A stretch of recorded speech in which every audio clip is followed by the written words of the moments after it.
На канале Абхазского телевидения информационный выпуск Амшукшара. Здравствуйте. Премьер-министр Абхазии Александр Ангваб провел совещание по вопросам обеспечения медикаментами онкологических больных, сообщает пресс-служба правительства. Сегодня порядка 700 граждан республики нуждаются в проведении регулярной терапии, не допускающей развития болезни. Больные получают лечение в онкоцентре бесплатно, а поставка препаратов осуществляется Абхазфармацией за счет средств Фонда обязательного медицинского страхования. Для реализации этих мероприятий в фонде действует программа на общую сумму около 30 миллионов рублей в год. Было отмечено, что в связи с распространением коронавирусной инфекции и принятыми карантинными мерами собираемость денежных средств в фонде резко сократилась, а число пациентов, нуждающихся в повторном проведении терапии, на месте увеличилось, так как больные, проходившие ранее лечение за пределами Республики Абхазия, включились в программу ФОМС. Образовался дефицит денежных средств для приобретения лекарственных препаратов, соответственно, дефицит препаратов в онкологическом центре. При этом сумма долга фонда за уже отпущенные препараты перед Абхазфармацией составляет 8 миллионов 300 тысяч рублей. По итогам совещания премьер-министр поручил министру здравоохранения Тамазу Цахнаке и директору РУП Абхазфармация Рустаму Адлиба в короткие сроки организовать поставки медицинских медикаментов с условием отсрочки платежей с целью обеспечения нуждающихся в препаратах пациентов. Сегодня же Александр Ангваб обсудил с министром здравоохранения и главным санитарным врачом республики вопросы предстоящего заседания Координационного штаба по защите населения от коронавирусной инфекции. Представители медицины рассказали главе правительства о статистике исследований, предоставили отчет о реализуемых профилактических мерах и межведомственной работе по недопущению распространения коронавируса в Абхазии. Предложения об изменении условий реализации мер по защите населения от коронавируса будут вынесены на рассмотрение штаба, которое состоится завтра, 11 июня. Оперативный штаб по защите населения от коронавируса сообщает, что за прошедшие сутки биоматериал для тестирования на коронавирусную инфекцию взят у 8 граждан. Диагноз COVID-19 ни у кого не подтвержден. Общее число выявленных заболевших коронавирусом в Абхазии на сегодняшний день по-прежнему составляет 36 человек. Из них 8 граждан находятся в Гудаутском госпитале, 27 человек выздоровели и 1 пациент умер. Состоялась традиционная встреча министра по чрезвычайным ситуациям Абхазии Льва Квициня с курсантами, обучающимися в профильных вузах Российской Федерации. Смотрите репортаж, подготовленный пресс-службой МЧС. Традиционная встреча министра по чрезвычайным ситуациям Абхазии Льва Квициня с курсантами, обучающимися в профильных вузах Российской Федерации, в этом году состоялась в несколько иных обстоятельствах. Курсанты прошли полный курс обсервации, находясь в карантинной зоне пансионата «Айтар», необходимый срок в 2 недели в условиях борьбы с коронавирусом. По словам Льва Квициня, это был нелегкий период как для самих ребят и девушек, так и для их родителей. Перед руководством спасательного ведомства страны, в свою очередь, стояла задача по организации планомерного возвращения курсантов на родину, определения мест пребывания в карантинной зоне, тестирования каждого из прибывших и непосредственная их доставка в зону обсервации. И, как отметил министр, все поставленные задачи были выполнены в полном объеме. Руководство гостиницы «Айтар» со словами благодарности обратились к нам за ваше поведение, за поддержку дисциплины, порядка, чистоту. И это тоже определенный этап вашей жизни, касаемой выдержки, выносливости, терпения. И нам, руководство МЧС, было это очень приятно. Курсанты МЧС прибыли в Абхазию 2 организованными группами 20 и 23 мая. В общей сложности приехали 23 человека. Каждый из них сдал все необходимые тесты на наличие коронавируса, затем на спецтранспорте доставлен на территорию пансионата «Айтар» в Сухуми. Пользуясь случаем, хочу сказать спасибо и руководству МЧС, и, наверное, прежде всего родителям этих ребят. Очень хорошие ребята, очень дисциплинированы. Их здесь было немало. И все равно ни одного нарекания никому ни по дисциплине, ни по соблюдению карантина. Никаких замечаний абсолютно. По словам самих курсантов, нахождение на двухнедельном карантине стало для них определенным испытанием. Приходилось приспосабливаться к условиям изоляции и нахождения в ограниченном пространстве. Вместе с тем было понимание необходимости подобных ограничений ради того, чтобы не усугублять ситуацию с пандемией. Я даже не представляла, что у нас могут выделить помещение для большого количества курсантов, приехавших из России, и что могут на должном уровне организовать их проживание, а также те ребята, которые, к сожалению, оказались заразившимися этим вирусом, они, я считаю, что получат достойную медицинскую поддержку в городе Гудаута, поэтому я считаю, что организовано все очень хорошо. Я думаю, что для нас таких больших, огромных трудностей не возникло. Все мы прекрасно понимали то, что происходит в стране, то, что происходит в мире, и мы все с пониманием относились к этому и старались держать себя в хорошем настроении, не унывали. Немаловажную роль сыграло то, что вот у нас проходила сессия, учеба.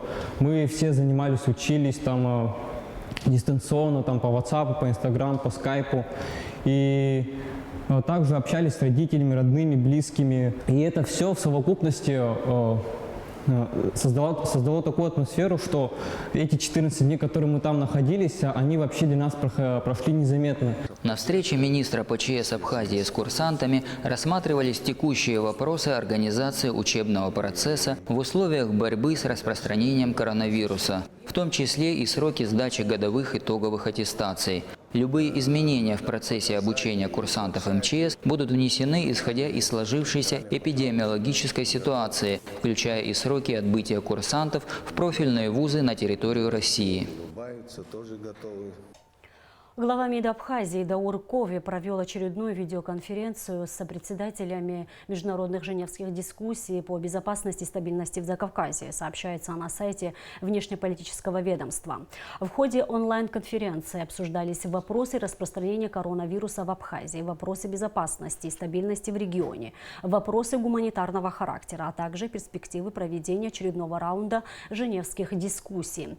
Министр в очередной раз выразил благодарность всем международным структурам за оказанную помощь и содействие в борьбе с коронавирусом, которые носят регулярный характер. В ходе обсуждения вопроса безопасности в пограничных районах Даур Кови обратил внимание сопредседателей на случаи задержания 6 июня 3 граждан Грузии за незаконное пересечение абхазо-грузинской границы и отметил, что во избежание подобных ситуаций необходимо информировать граждан Грузии о правилах пересечения государственной границы. Обсуждался и вопрос возобновления механизма по предотвращению и реагированию на инциденты. Что касается даты проведения очередного раунда женевских дискуссий, то на сегодняшний день она не определена. В республике продолжаются работы по лечению пальмовых деревьев от опасных вредителей. Так, в Гудауте и Новом Афоне были проведены работы с использованием специальной техники. Только в Гудаутском районе лекарственными препаратами были обработаны все 877 финиковых и слоновых пальм, произрастающих здесь. В Новом Афоне также все без исключения деревья подверглись профилактическими мероприятиями. При необходимости пальмы будут обрабатываться повторно. Визитная карточка не только Нового Афона, в целом всего нашего государства, республики. Проводим первое лечение. Через 2 недели будет поэтапно второе, а потом через еще 2 недели третье. В прошлом году мы произвели 3 раза это лечение. И я думаю, что на самом деле оно, конечно же, дало свои плоды, свой эффект, потому что новых заражений очагов долгоносика в Афоне не наблюдалось. То, что и подтвердили экологические службы. Обеспечение химикатов, горюче-смазочных материалов со стороны республики мы не ощущаем. Абхазия начала экспорт малины в Россию. Об этом сообщает пресс-служба торгово-промышленной палаты. Как говорится в сообщении, количество личных подсобных хозяйств в стране увеличивается. И помимо цитрусовых культур, большую популярность у садоводов набирает выращивание ягод, в частности клубники и малины. Так, в селе Аракича Чемчевского района в личном подсобном хозяйстве Эдика Кисяна на участке площадью 0,5 гектаров высажено 1000 корней малины сорта полька. Ее выращивают в открытом грунте с использованием капельного орошения. Саженцы здесь посадили в марте 2019, а первый урожай начали собирать в июне этого года. В этом году работы по сбору малины продолжатся до июля. Планируемый объем производства малины 3000 килограмм в год. Большая часть ягод будет экспортирована в Российскую Федерацию и лишь до 30% реализуют на внутреннем рынке. Отмечается, что карантин, объявленный в республике в связи с пандемией коронавируса, не повлиял на собственников личных подсобных хозяйств. И высокий показатель урожая ягод в 2020 году тому подтверждение. Хранением, переработкой и сбытом сельхозпродукции под единым национальным брендом Республики Абхазия занимается РУП «Абхазпродэкспорт».